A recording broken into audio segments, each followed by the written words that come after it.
Hello, welcome to How to Play Parcheesi-Tock, a game for 4 players. You will need a Parcheesi board and a deck of cards. I recommend using small decks of cards. This is a counterclockwise game. All turn order will go in counterclockwise direction. All movements on the board are counterclockwise. So do keep that in mind when playing this. This is also a team game. There will be 2 teams cooperating with each other attempting to win. They will sit across from each other. For example, in this game, red and yellow are on the same team, while blue and green are on the opposite team. The goal is to try to get all your pawns from the starting pool to the starting point all around the board into home. The deal will be 5 cards on the initial deal to each player, and then subsequent deals will be 4 cards to each player. This deal will go in a counterclockwise motion.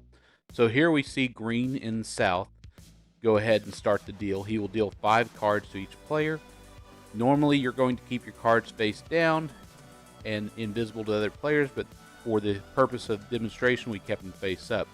After the deal, you will perform a card exchange. Each teammate will exchange 1 card with their teammate of their choice, and then we will start play with the first player being the player to the dealer's right.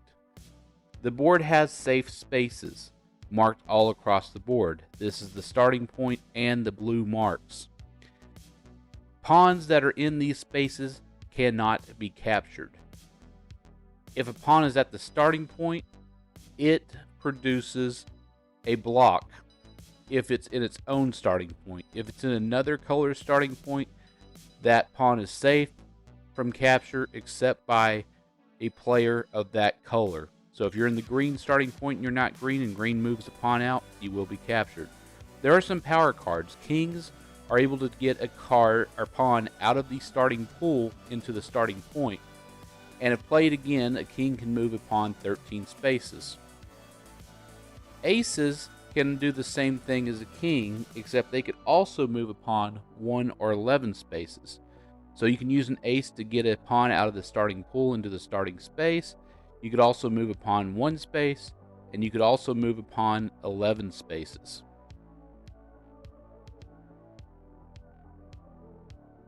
Tens. If you play a 10, you could move a pawn 10 spaces. However, it has an after effect to the next player in order. The next player will be forced to discard a card without any effect, without any movement, which is what we just saw there. And if 10s are discarded without effect, the next player will then be subject to that effect of a 10. So even if you can't use the 10 moves, the effect still stays the same. With 4s, you can move 4 spaces backwards. With jacks, you could switch any 2 pawns on the board. Doesn't necessarily have to be your own. It could be a teammate. It could be your opponent's. It could be one of your own and your teammates, one of your own and an opponent's. It just switches the places. So here's an example of our own pawns, yellow's pawns being exchanged with greens. And now we're going to see the same event happen with green and red switching spaces. 5s are cards that can only move your opponent's or your teammate's pawns, but never your own. So when a 5 is played, you must move an opponent or a teammate's pawn, but not your own pawn 5 spaces forward.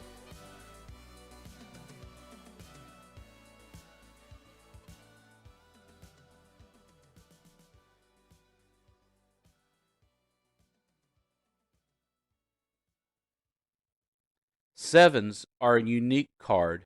Sevens can be split up into multiple movements, but all 7 movements must be able to be made for the move to be legal. Any pawns in the path of a 7 will be eaten up, including a teammate's pawn. So here we see 7 movements. We see 6 movements and a capture.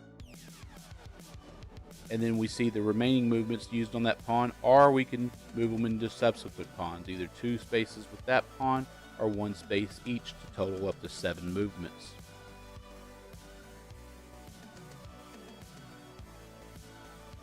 Non-power cards are worth the number of spaces forward that their face value is worth.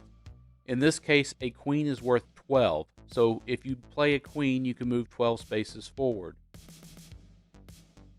In this case, we used a queen to move a pawn into home.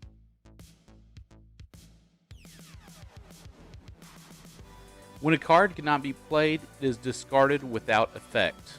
So if there's no legal move that can be made with that card, or any cards in your hands, a card can be discarded without effect. Here we saw a jack played. There was no legal move for yellow's pawn to be moved into any space, so a jack was discarded without effect.